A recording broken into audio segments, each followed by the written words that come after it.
Zuby, the British rapper who sounds more American than I do, was recently on the podcast of the Lotus Eaters with Carl Benjamin and Calvin Robinson.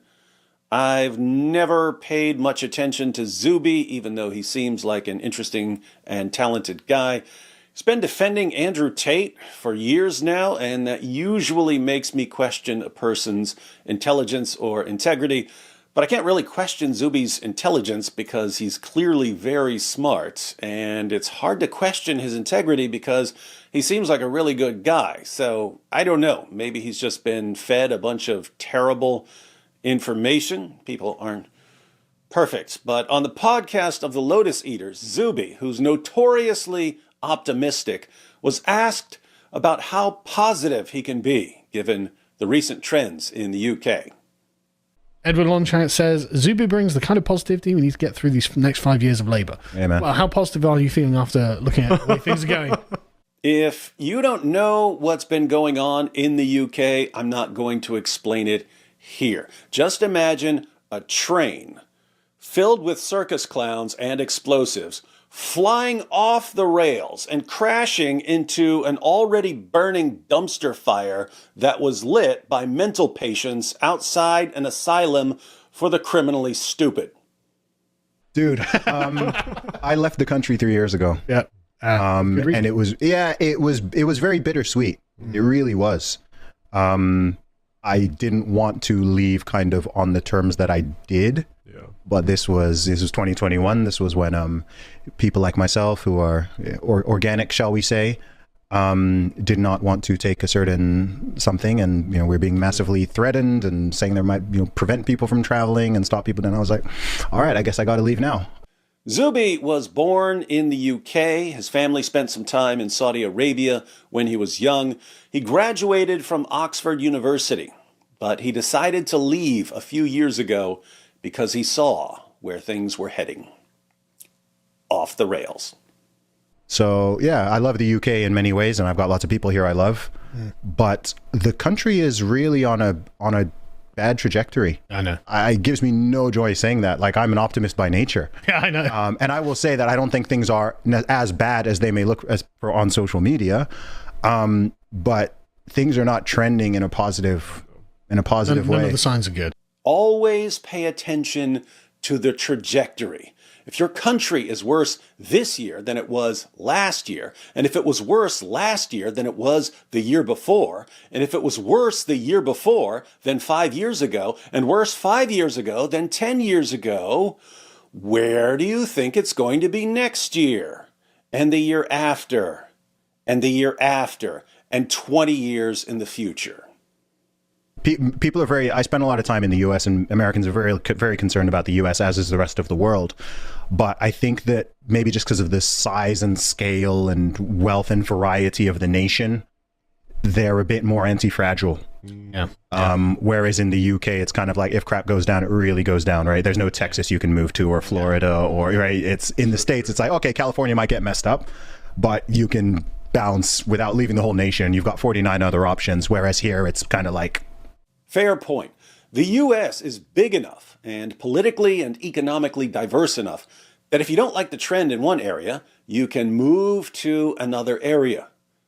The UK is like that to some extent. There are better and worse areas, but because it's so much smaller, the better areas can be swallowed up much more rapidly. Now for an extremely important question and an absolutely correct answer. How do you think things can turn around? Do you want me to give you the most honest answer? Yeah. Hang on. Return to Christ, man. Oh, man. Return to Christ in tradition. People need the faith. Say what you want about Christianity, but for 2,000 years of Christianity, the trend was to keep improving. No matter what problems there were, no matter what disagreements or wars there were, people kept making societies better.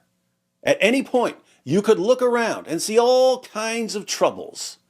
But 50 years later, things would be better. 50 years after that, things would be better still. Genuine progress was somehow built into the system. Then, in our lifetimes, it became super cool to turn away from Christianity.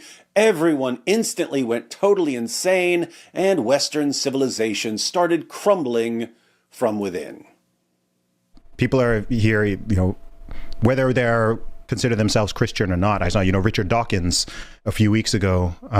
You saw that viral clip where he was complaining about the, churches and cathedrals, some being turned into mosques or being turned into whatever, and this, and he just, I quite like cathedrals and this. It's like, bro, you spent your entire career. Yeah. He spent his entire career under the delusion that if he could just convince millions of people to turn away from Christianity, society would become more rational, more scientific, more virtuous. How's that working out for everyone? You spent your entire career there's no vacuum. Yeah. Again, there's no power. Something It'll be filled with something will yeah. replace this. You're not going to just whip out people's religiosity and they just believe in nothing. No, they'll believe in the state. They'll believe in politics. They'll believe in leftism, feminism, whatever ism or schism. But it's not going to be neutral. And I think more and more people are starting to wake up to that. But on the deepest level, I think that's what would be needed. Yeah. Get rid of Christianity and something will replace it. And contrary to the delusions of the new atheists, it won't be science. It will be an endless array of ideological time bombs. But Zuby has a question for Carl and Calvin. Can I ask you guys both a question? Yeah, of course. And this is maybe you haven't thought about this before, and I'm not even trying to urge you in either direction. I'm just curious as to what your line is. What would it take for you to leave the UK? How bad would it have to get for you to be like, you know what, I'm taking myself and my family and we're going to go somewhere else? How bad would it have to be? How bad has Great Britain become that the question among British people now is, at what point do we consider the entire nation a lost cause and just leave? We get two answers, which are the two main answers that could be given. I mean, for me personally, it would have to be a direct threat to my children, but then I would probably send them somewhere else because I'd want to stay myself and try and fix the problem. Okay. Carl Benjamin will continue fighting for Great Britain no matter what. He'll make sure his children are someplace safe, but whatever happens, he's not leaving. I haven't talked about it publicly yet, but I am going to leave. I'll talk about it properly on my Common Sense Crusade at 3 p.m. But yes, I am going to leave the UK. Wow. I love this country, but I don't feel safe here anymore. Calvin Robinson is already leaving. He no longer feels safe in his own country. And he means he doesn't even feel safe from the government. In another part of the discussion, he says that when he got off the plane after a trip not long ago, he was concerned that police were going to arrest him at the airport for something he might have said on social media. Who wants to live in a country where your own government puts a target on your back? I know there are lots of people who would agree with Carl Benjamin here, and others would agree with Calvin Robinson. I say they're both right. It just depends on what you're really after. There are people who need to fight for their country no matter what happens. And there are people who need to say, here's what I want to accomplish in my life, and I don't think I can accomplish it here, so I'm leaving. That's what Zuby did. But whether you're on team stay and fight or on team get out while you can, there's one thing that anyone with a drop of common sense can agree on. Unless there's a massive Christian revival in Great Britain, Americans are going to have to start making room for a lot more pilgrims.